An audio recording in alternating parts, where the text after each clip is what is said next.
Okay,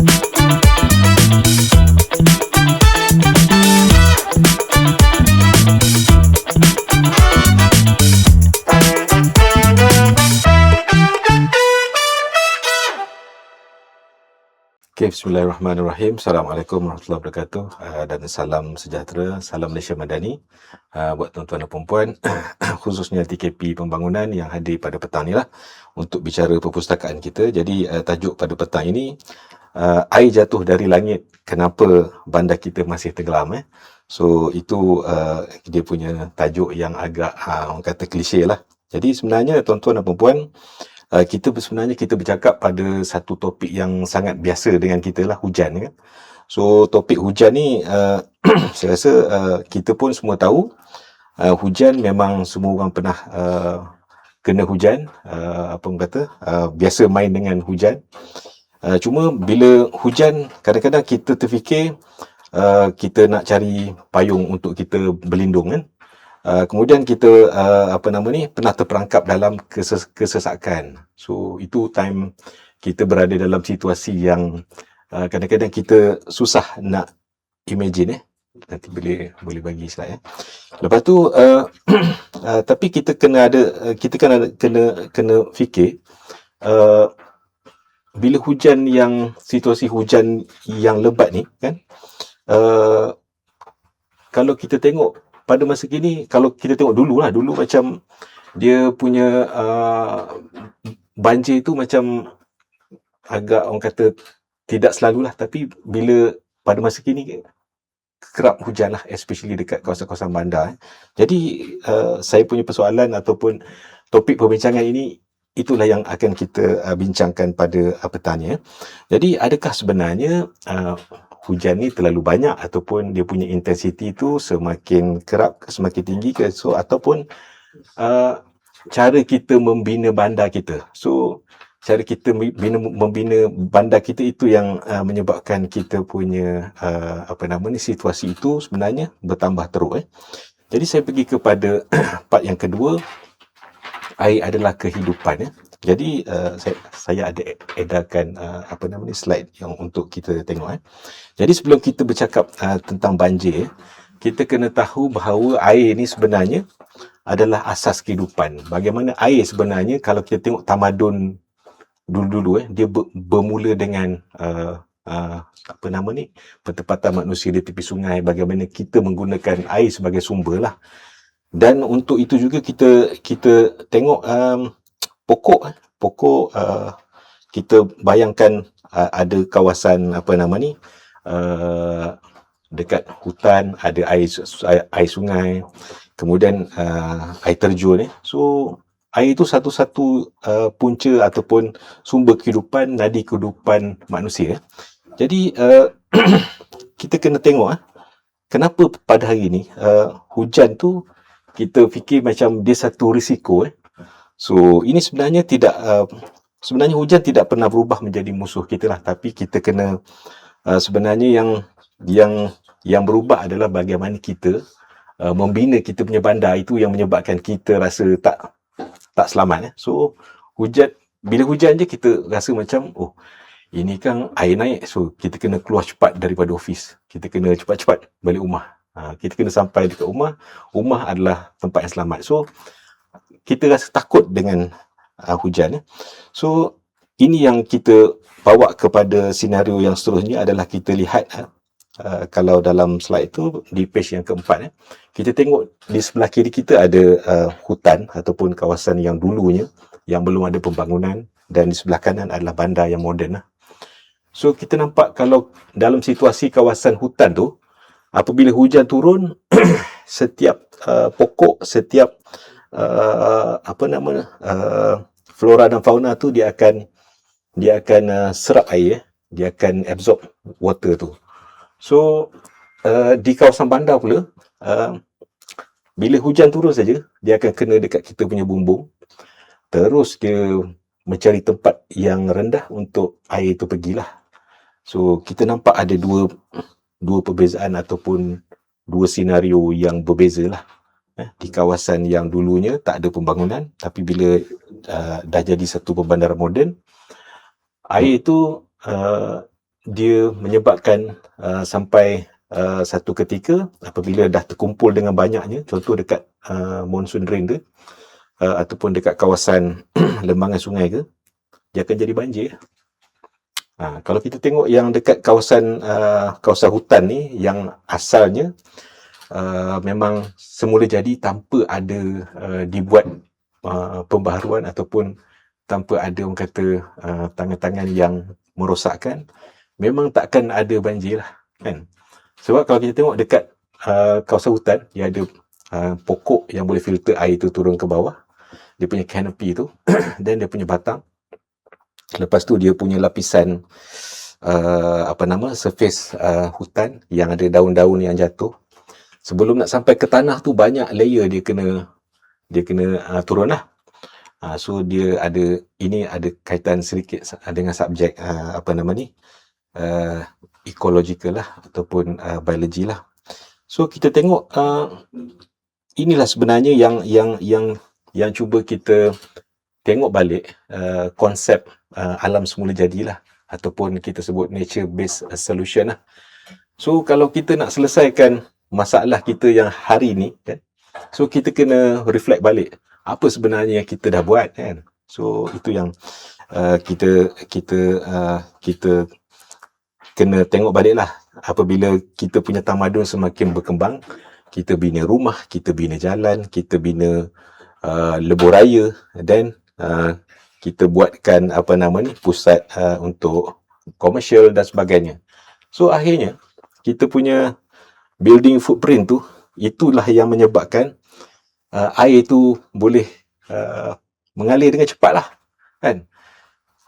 Kalau dekat kawasan hutan, kalau kita masuk hutan time hujan, kita rasa macam hujan lebat, tapi sebenarnya kena sikit je, sebab dekat atas tu filter dia punya filtration tu, kan.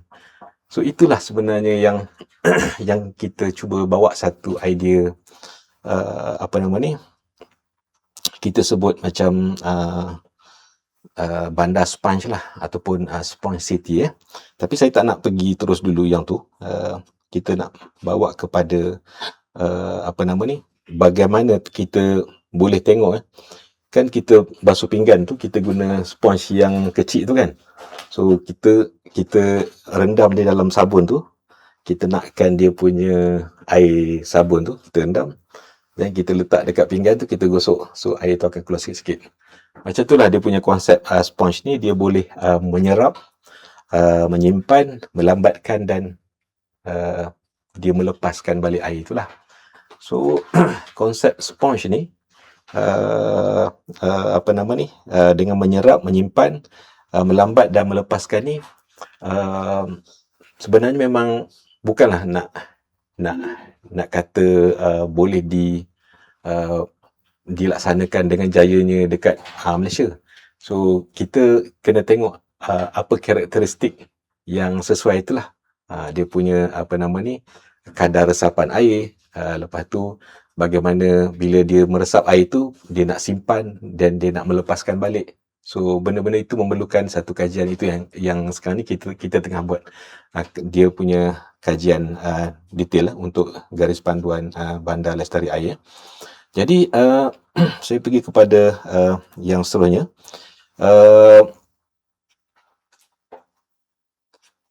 Yang seterusnya adalah bagaimana kita melihat konsep sponge ni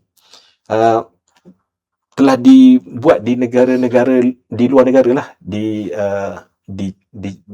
China, kemudian dekat Copenhagen pun ada, dibuat dekat Denmark, Copenhagen, dekat Singapura pun ada, dekat Australia. Cuma dia punya nama tu agak lain-lain lah, ataupun agak berbeza sikit lah. Kalau kita tengok macam dekat China, dia fungsi dia adalah untuk kawalan banjir dan penggunaan semula air hujan lah. Itu yang diasaskan oleh Profesor Kong Jian Yu. Profesor ni dia memang sangat terkenal dengan pelopor kepada bandar sponge ni lah. Kemudian dia punya fungsi asal dia bagaimana dia boleh menyerap, menyimpan dan menggunakan semula air. Kemudian antara komponen-komponen untuk sponge city ni adalah taman hujan, bumbung hijau, kolam takungan pelbagai fungsi, kemudian jaringan kawasan kita sebut sebagai hijau dan biru ataupun green blue networking. So itu dia punya prinsip untuk Smart City lah. Kemudian di pelbagai negara lain macam UK, United Kingdom, dia ada Water Sensitive Urban Design, disebut WSUD. So tujuan dia pun sama juga. Dia kegunaan dia adalah untuk mitigate banjir di kawasan bandar. Dia mengintegrasikan reka bentuk bandar dengan kitaran air. So itu untuk WSUD dan reka bentuk sensitif terhadap air. Maksudnya dia punya design tu dia mesti sensitif terhadap air. Kemudian yang lain adalah macam SUDS, Sustainable Urban Design. Kemudian Low Impact Development, itu dari untuk negara Amerika, dan negara yang paling dekat dengan kita adalah Singapura. Singapura dia guna konsep ABC. ABC ini kita sebut dia sebagai Active Beautification dengan Clean, ABC. So ABC ni memang dah dibuat dekat Singapura. Kalau tak salah saya dekat area Jurong. So itu pun nanti kita akan pergi melawat lah sebenarnya. Dia mengintegrasikan saliran, rekreasi dan kualiti air dalam perancangan bandar. Kemudian dari segi prinsip asasnya, sungai dan saliran menjadi ruang kepada komuniti untuk digunalah. So itu antara penggunaan dia, dan komponen-komponennya adalah dari segi taman tebing sungai, wetland buatan. Maksudnya wetland ni kan kawasan paya. So kawasan paya ni memang dah digunakan waktu rekreasi pasif dan rekreasi aktif lah. So kegunaan tu kemudian saliran mesra komuniti dan sebagainya lah. Dan yang akhir sekali kita nak tengok dekat Malaysia ni, yang sebenarnya memang dia dah ada pun guideline, kita sebut sebagai MASMA, MSMA, Malaysian Manual Saliran Mesra Alam, yang dibangunkan oleh JPS. Jadi sebenarnya kalau kita tengok yang di peringkat Plan Malaysia ni, kita bermula sebenarnya dengan tahun lepas lah, tahun 2025. Pada awal tahun lah kita dapat sedikit bajet lah, ataupun sebenarnya kita kena bidding sebenarnya. Kami bidding bajet, JPA ada duit sikit, dia kata ada lebihan. So kita pun buatlah paper. So kita buat paper. So pada 13 hingga 18 Oktober, kita buat satu kursus aplikasi konsep Smart City bagi bandar-bandar di Malaysia.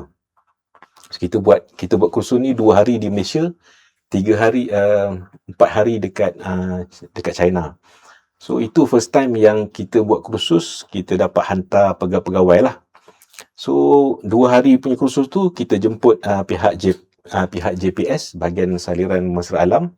Lepas tu kita jemput juga Prof Atiah daripada UPM, dan juga pegawai daripada Perbanan Putrajaya lah, untuk menceritakan mengenai Putrajaya Wetland lah. So daripada kursus tu kita sebenarnya dapat fahami bahawa macam Putrajaya sebenarnya dia dah buat pun konsep Smart City ni ataupun bandar sponge ni, yang kita sebut dalam konteks Malaysia kita bandar lestari air lah. Sebab Smart City ni dia konsep sponge ni dia mengikut negara. So macam Malaysia kita masih menamakan dia sebagai bandar lestari air lah. Belum lagi kita sebut dia sebagai sponge ke apa kan. Tapi tiap-tiap negara dia ada nama dia. Jadi macam Putrajaya, kita tengok dia punya proportion antara badan air ataupun dia punya wetland ni adalah 38%. So bandar yang buat Smart City, dia mesti ada peratusan antara guna tanah yang seimbang dengan dia punya kawasan yang dia preserve, untuk dia make sure dia punya pengurusan air tu seimbang lah. So Putrajaya 38%. So kalau kita tengok macam Putrajaya, dia punya dia punya kaedah dia mengurus air tu bermula daripada kawasan luar daripada Putrajaya sendiri. Dekat bahagian utara dia, yang dekat area Mardi tu, kalau perasan ada satu sungai kecil berasal daripada Sungai Chua lah. Sungai Chua yang mana dekat negeri Selangor, dia mengalir masuk ke Putrajaya di bahagian utara tu. So dia orang buat apa yang dia buat adalah dia buat filtration. dia buat filtration dan dia buat kolam-kolam lah. Macam ada kolam ni, lepas tu ada kolam ni. Sebab kalau kita masuk area glamping dekat taman wetland tu, dia ada dekat atas tu dia ada area glamping. Kita akan melihat water quality dekat bahagian atas tu sangat teruk. Dia agak kuning lah. Dan kalau kita nak tengok hasil dia, kita pergi dekat area apa nama ni, restoran Rebung, restoran Rebung Chef Ismail tu. Dekat situ kalau kita berjalan sikit, kita akan pergi tengok air yang keluar daripada Tasik Putrajaya tu. Itulah air yang sebelum discharge keluar lah ke luar daripada Tasik Putrajaya. Itu dia punya water quality dia lebih kurang 92.7. Dia punya tahap yang terbaik lah, antara yang terbaik lah. Dan kita boleh minum sebenarnya bila punya tahap menghampiri 93% tu. So kita dapat fahami dekat sini dia punya filtration tu daripada yang bahagian atas sampailah ke bahagian bawah. Dia ada filtration dan lepas tu secara tak langsung dia mengawal bila hujan lah.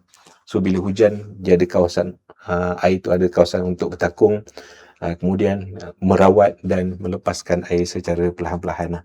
So itu yang kita dapat belajar daripada Putrajaya. Dan kalau kita tengok macam JPS ni, dia memang dah ada masma. Cuma masma ni kalau kita tengok yang masma 1, masma 2, dia masih mengguna pakai longkang-longkang konkrit. Dan untuk masma yang ketiga, yang mereka tengah revise ni, baru dia nak masukkan elemen nature based solution. Itu pun dia tak integrate dengan guna tanah. That's why kita terpaksa buat intervention lah sebenarnya. Kita tambah baik bagaimana elemen sponsity ni kita boleh make sure dia kita regulate melalui sistem perancangan guna tanah kita. Dan untuk kita pastikan benda tu berjaya, itulah yang kita buat garis panduan sponsity ya. Dan apabila pegawai-pegawai yang dibuat kursus ni dibawa ke China, mereka pergi kepada satu office lah. Nama office tu Turenscape Incorporated Limited. So Turenscape ni pada masa diorang pergi tu, ini kebetulan lah sebab kita berhubung dengan Turenscape tu pada bulan Mei 2025. So kita menjangkakan boleh jumpa lah dengan Profesor Kong Jian Yu tu. Tapi malangnya pada 25 September 2025, dia tengah buat satu penggambaran dekat Brazil, helikopter dia meletup. So dia pun meninggal dan pada umur 56 tahun lah. So habislah riwayat seorang. Dia sebenarnya seorang landscape by profession, dia seorang landscape architect dan background dia ada planning dan ecologist. So dia banyak membuat dia banyak membantu negara bandar-bandar di negara China mitigate flood lah. So kalau nanti tuan boleh Google tengok Profesor Kong Jian Yu dekat QR code tu saya dah bagi, so nanti boleh download tengok So antara taman-taman yang pegawai ni pergi adalah Houghton Park dekat Shanghai, kemudian Zhengshan Park dekat Suzhou dan Zinanhu Park lah. So mereka sempat pergi untuk melihat bagaimana Profesor Kong Jian Yu ni melalui Turenscape ni, dia sebagai founder lah sebenarnya. Dia sebenarnya attached dengan Peking University. So dia antara orang-orang yang sukses lah sebenarnya. So antara buku yang dia bagi kepada kita adalah ni lah. Ini antara buku yang dia orang bekalkan kepada kita. Dan satu lagi masa kebetulan masa saya buat master dekat Sheffield, ada seorang lagi yang menulis buku ni lah, nama dia Nigel Dunnett. Ini saya punya cikgu jugalah. Baru ni dia meninggal lah sebab kanser. So apabila air hujan turun, permukaan yang mula-mula kena adalah bumbung. So kalau kita tengok dia orang buat buku green roof, mengenai green roof, bagaimana sebenarnya apabila air hujan turun, dia kena dekat bumbung, so bumbung itu akan direka bentuk supaya air itu boleh diperlahankan untuk keluar daripada bangunan. Contoh macam kita punya bangunan ya, sepatutnya dekat atas sekali dia ada satu green roof lah. Rooftop tu kita tanam dengan pokok-pokok ataupun vegetation yang boleh menyerap air, dan kemudian apabila air itu keluar ikut dia punya, kita panggil dia punya macam sistem dengan dia punya lubang air keluar tu, apabila air keluar dekat bawah, dia akan pergi kepada rain garden. Rain garden ni satu taman kecil sebenarnya yang akan kumpul air, dan daripada rain garden tu baru dia channel kepada longkang yang kita sebut sebagai bioswales ataupun swale lah, longkang tanah. Kalau kita direct ke longkang konkrit, air itu akan bergerak laju. So tujuan Spawn City ni, dia nak memperlahankan pergerakan air tu. So apabila air tu lambat bergerak, dekat situ kita boleh pastikan bandar kita tak tenggelam. Itulah kaedah sebenarnya macam mana nak buat Spawn City ni bagi berjaya, bagi boleh berfungsi dan sukses lah sebenarnya. Kalau kita tengok itulah dia punya resepi bagaimana Profesor Kong Jian Yu ni buat. Cuma kita kena tengok pada skala yang mana yang boleh berkesan. Tapi dalam konteks Bandar Sponge ni, kita nak buat dekat kawasan perbandaran saja. Kita tak nak buat dekat kawasan yang memang contoh macam Kelantan, Terengganu, tiap-tiap kali monsun, banjir monsun tak ada. Kita sebut pluvial flood ataupun banjir di kawasan bandar lah, banjir kilat lah. So itu kita punya intention sebenarnya. So macam kita tengok dekat konteks perbandaran Malaysia sebenarnya, kita sebenarnya pun yang macam saya sebut tadi, Putrajaya dah ada sebenarnya. Kemudian macam KL kan, macam dekat Kuala Lumpur, cuba bayangkan kawasan Bukit Tungku, kawasan Tasik Titi Wangsa, kemudian satu lagi kawasan Botanical Garden ataupun kita sebut dia dulu sebagai yang dekat Taman Tunggu semua tu, Bukit Tungku kan. So kawasan ni sebenarnya dia membentuk satu jaringan hijau, jaringan kawasan hijau lah, yang besar sebenarnya. Apabila kawasan ini dihubungkan dengan kanopi pokok, dia akan membentuk satu rangkaian kawasan hijau, kita sebut sebagai blue-green infrastructure. So blue-green infrastructure ni memang satunya dia akan menggalakkan hidupan habitat lah, flora and fauna. And then apa lagi yang dia boleh buat? So kita boleh enjoy benefit untuk kita utilize dia sebagai kawasan riadah dan sebagainya. Dan manfaat yang paling besar adalah dari segi ekologi itu sendiri. Bagaimana kita boleh buat Spawn City tadi lah. So kita ada buat satu macam simulation lah kan, untuk kita tengok bagaimana sebenarnya taman-taman di Kuala Lumpur sebenarnya.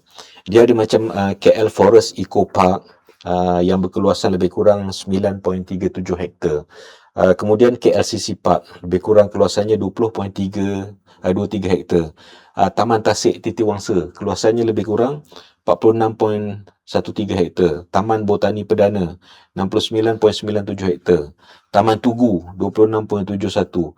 So taman-taman ni kalau kita buat satu simulation, adakah kita sebenarnya dengan ada taman ni, dengan mengekalkan taman ni, kawasan KL ni takkan banjir. So kita cuba buat dia. Ini kita minta AI buatkan lah, dan dia memang boleh buatkan.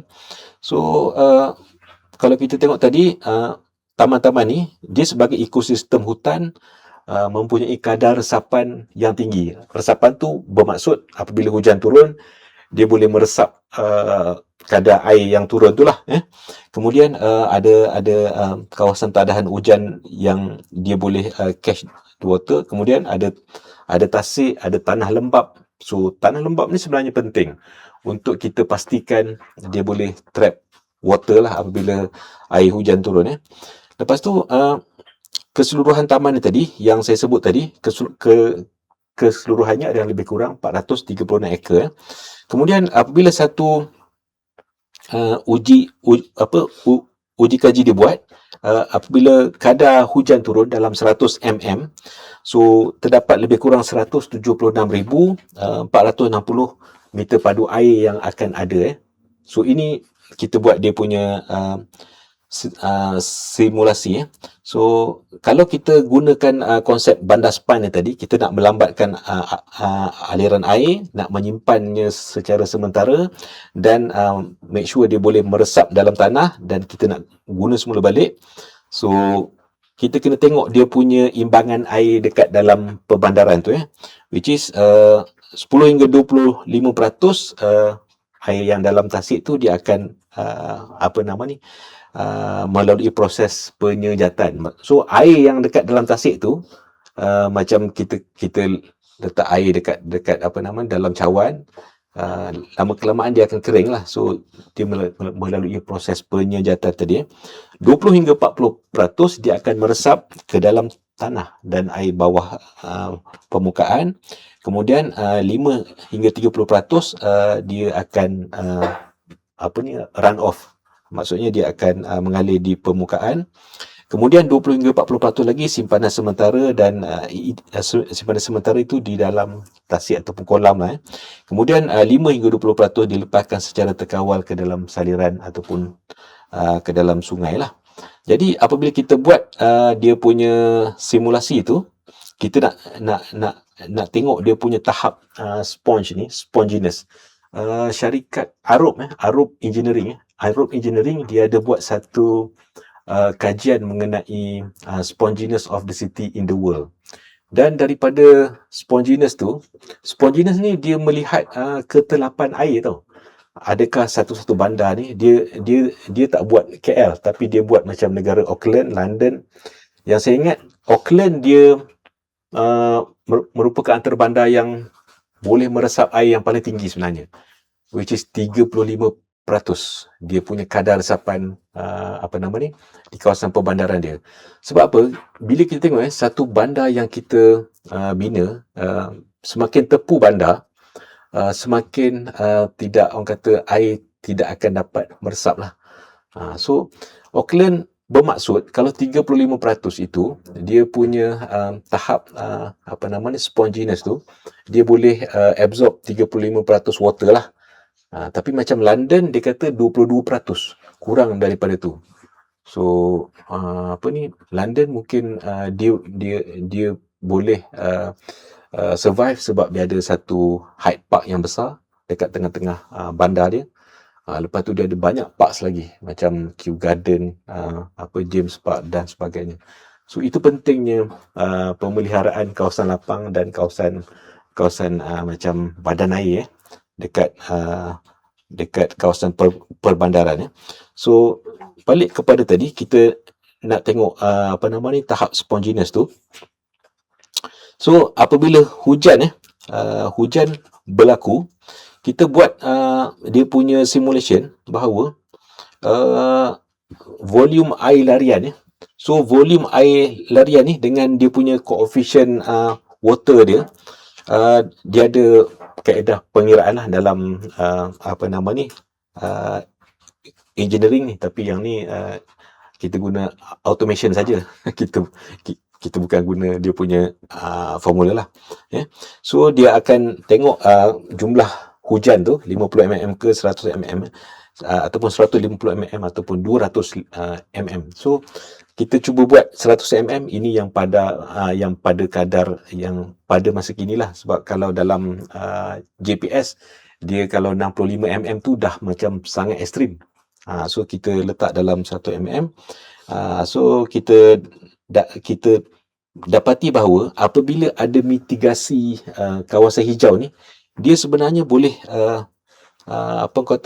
dia potensi dia mengurangkan. So dengan taman yang sedia ada ni, dia boleh mengurangkan sehingga 76% daripada air larian permukaan tadi. So nampak dia punya efektif dia. So kalau kita inject dengan Spon-City punya elemen, contoh macam kita masukkan elemen rain garden, kemudian green roof yang dekat atas bumbung. So lepas tu kita masukkan lagi bioswales yang sebab kalau siapa yang biasa pergi dekat area Eco Majestic dekat area Semenyih, bila kita masuk Eco Majestic daripada highway Lekas kot kalau tak salah saya lah, kita akan nampak bila kita masuk entrance itu lepas keluar tol tu, kita akan nampak kiri dan kanan dia tak guna longkang konkrit, dia guna longkang tanah kita panggil. Dalam istilah landscape-nya dia sebut bioswales. So bioswales inilah yang sebenarnya bila air hujan lalu dia akan memperlahankan. Dia bukan kalau longkang konkrit contoh macam kita tumpahkan air dekat atas ni, air tu cepat je dia mengalir cepat. Tapi bila kita letak macam ada elemen yang melambatkan air, itulah sebenarnya bagaimana kita nak mengurus air di kawasan bandar. So saya terus kepada apakah sebenarnya kita ni sebagai perancang bandar yang kita boleh buat lah kan. So sebenarnya memang kita ada peranan lah sebenarnya. Kita hanya bukan sekadar merancang, tapi kita sebagai pemacu perubahan, game changer kepada situasi ini. That's why sebelum ni kita melihat satu-satu situasi tu, kalau kita tengok macam kita nampak macam okey je, tak ada masalah pun. Kalau kita tak buat pun okey je, kalau kita buat pun okey je kan. So adalah lebih baik kita cuba buat satu intervensi. Kalau kita buat macam ni, dia akan jadi macam mana. Siapa biasa main Sim City. So Sim City ni dia macam game. Kalau kita ubah dekat sini, nanti orang yang buat rumah tu dia dah tak mau pergi sini, dia akan pergi kat sini.